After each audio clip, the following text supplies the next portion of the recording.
Nangangarap na maging isang sikat na MLBB content creator na maging katulad ng ibang mga sikat katulad nila Inuyasha at Misaki at madami pa.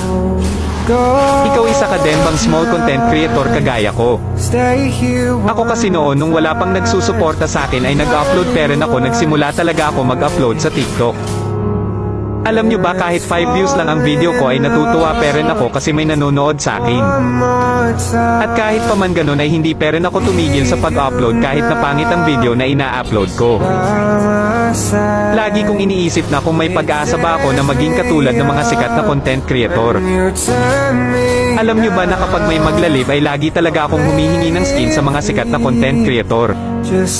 Wala kasi ako skin noon hahaha simula nung na-download ko ang injector ay nagagamit ko na ang mga dream skin ko.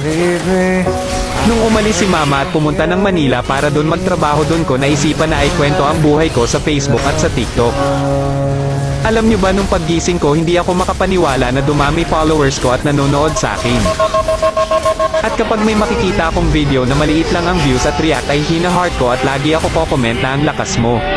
Kaya po sana magsuportaan po tayong mga small content creator at sabay-sabay natin abutin ang pangarap natin na makilala ng mga tao at hangahan. At huwag ka sasuko mag-upload ka lang ng mag-upload.